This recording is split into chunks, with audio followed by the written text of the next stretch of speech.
All welcome back to another new video of learn with Bhavna. तो आज मैं आपको बताने जा रही हूँ इग्नू की आंसर राइटिंग आपको कैसे करनी है ताकि आप मैक्सिमम और अच्छे मार्क्स ला पाएँ इन योर एग्जाम्स। तो फर्स्ट ऑफ ऑल जो आपको आंसर शीट मिलेगी बस आपको वही शीट मिलेगी, उसके अलावा आपको कोई भी एक्स्ट्रा शीट या एडिशनल शीट नहीं मिलेगी। तो सबसे पहले आपको जाते वो काउंट करना है कि वो जो आपकी आंसर शीट है वो कितने पेजेस की है, और हमें 5 क्वेश्चंस की ही आंसर लिखने होते हैं। तो उस हिसाब से स्मार्टली हर एक आंसर के लिए इक्वल पेज आप डिस्ट्रीब्यूट कर लेना। तो smart answer writing and page distribution is very important, ताकि कहीं ये ना हो कि एक क्वेश्चन में आपने 4 पेज लिख दिए और लास्ट क्वेश्चन के लिए आपके पास एक पेज भी नहीं बचा है, राइट। तो पेज डिस्ट्रीब्यूशन जाते ही कर लेना, उसके अकॉर्डिंग अपना पेज नंबर काउंट करके। सेकेंड इज आपको 3 पॉइंट्स पे ध्यान देना है, इंट्रोडक्शन, बॉडी एंड कंक्लूजन। आपको कोई भी क्वेश्चन है पहले उसको इंट्रोड्यूस करना है, जो क्वेश्चन ने पूछा है उसको एक जिस्ट में बताना है, राइट। 4 to 5 लाइन्स में एटलीस्ट आपको बताना है। देन उसकी बॉडी जितना भी आप लिखोगे उसको बॉडी बोलते हैं। एंड में आपको कंक्लूजन ज़रूर लिखनी है कि आपने पूरे अपने आंसर में क्या लिखा है, वो आपको कंक्लूड करना है 3 से 4 लाइन में। थर्ड इज कंटेंट, कुछ भी लिख के नहीं आना है, कंटेंट पे फोकस करना है। हाँ, अगर आपको कोई क्वेश्चन नहीं आ रहा है तो आप उसके रिलेटेड आप लिख सकते हो, उसके अराउंड आप उस टॉपिक के ऊपर अपना आंसर बिल्डअप कर सकते हो। तो कंटेंट इज़ वेरी इंपॉर्टेंट। कोई भी एग्जामिनर पागल नहीं है कि आप कुछ भी गाने वाने लिखाओगे and they will give you marks. No, you have to write what is being asked in the question. तो क्वेश्चन को समझना बहुत ज़रूरी है, तभी आप उसके अराउंड कंटेंट बिल्ड कर पाओगे, उसके ऊपर आंसर लिख पाओगे।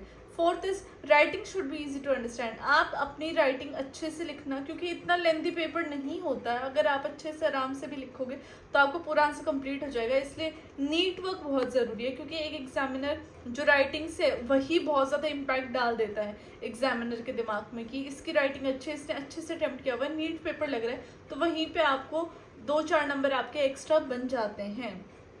ये ट्रिक्स होते हैं, राइट, एग्जामिनर को ये दिखाने के लिए, yes I have done a neat work, a good work.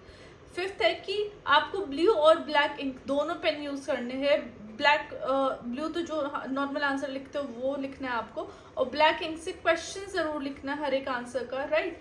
पहले आप क्वेश्चन डालोगे देन राइट योर आंसर, और जो भी इंपॉर्टेंट पॉइंट्स होंगे, एग्जाम्पल्स होंगे, उनको आपको ब्लैक इंक पेन से अंडरलाइन करना है। पेंसिल से भी कर सकते हो, लेकिन पेंसिल का वो इतना हाईलाइटेड नहीं दिखता है, ब्लैक पेन का ज़्यादा हाईलाइटेड दिखता है। तो आई विल सजेस्ट कि ब्लैक पेन से ही आप हाईलाइट करो, अंडरलाइन करो। सिक्स्थ इज हर एक आंसर में जो भी आप डेफिनेशन लिख रहे हो या फिर कुछ भी एग्जाम्पल दे रहे हो, कोई भी आप पॉइंट बोल रहे हो, तो उसको सिर्फ बोल के या लिख के मत छोड़ना, डिटेल्स ज़रूर देना है, एग्जाम्पल ज़रूर देना। यहीं पे आप एक्स्ट्रा मार्क्स फेच करोगे। अगर आप सोशियोलॉजी के स्टूडेंट है तो सोशियोलॉजिस्ट के नेम्स ज़रूर मेंशन करना। आप कोई भी टॉपिक है, कोई भी चैप्टर है, उसके पहले आप जो भी थ्योरी है आपकी इंपॉर्टेंट, उनके सोशियोलॉजिस्ट के नेम एक बार ही याद करके चले जाना। If you will mention the name of the sociologist you will definitely fetch good marks. Points में आंसर लिखना, क्योंकि अगर पैरा में बहुत ज़्यादा लेंथी हो जाता है और डिफिकल्ट टू अंडरस्टैंड हो जाता है, पॉइंट्स में लिखोगे तो एग्जामिनर को भी लगेगा yes you have knowledge, you have idea, आपने जो भी लिखा है एग्जामिनर भी उसको ईजिली रीड कर पाएगा। तो आपको जो भी आंसर लिखना है वो एग्जामिनर के पॉइंट ऑफ व्यू से लिखना है कि एग्जामिनर मेरे आंसर को पढ़ेगा तो उसको कैसा लगेगा, how will the examiner give me good marks. तो आपको उनके पॉइंट ऑफ व्यू से सोच के तब अपना आंसर लिखना है। 8th है कि आपको अपना आंसर प्लीजिंग टू आईज लिखना है, ओके, ताकि एग्जामिनर जब आपकी आंसर शीट खोले तो उसको आपकी आंसर शीट देख के अच्छा लगे, उसको ईज लगे आपके आंसर शीट खोल के। अगर आप कुछ भी खिचड़ी पका दोगे उसमें इतनी गंदी हैंड राइटिंग में, उसको नीट वर्क नहीं शो करोगे, तो वहीं पे एग्जामिनर का इंटरेस्ट खत्म हो जाता है, वहीं पे आपके 2-4 मार्क्स कहीं हद तक कम हो जाते हैं। तो आंसर प्लीजिंग टू आईज होना चाहिए, इंपॉर्टेंट पॉइंट्स अंडरलाइन करो, नीट वर्क करो, और जो जहाँ पे नीड है डायग्राम्स की, फ्लो चार्ट की, वो ज़रूर बनाओ। और diagrams and flow charts use pencil, उसके लिए अलग से पेंसिल यूज़ करो। कहीं पे लाइन ड्रॉ करनी है आपको, या फिर जहाँ पे आंसर एंड हुआ है वहाँ पे एक लाइन ड्रॉ करनी है तो स्केल से ड्रॉ करो, एक नीट वर्क ट्राई करो करने की। एंड जो 9th पॉइंट है, जो लास्ट पॉइंट है, हर एक क्वेश्चन ट्राई करो अटेम्प्ट करने का।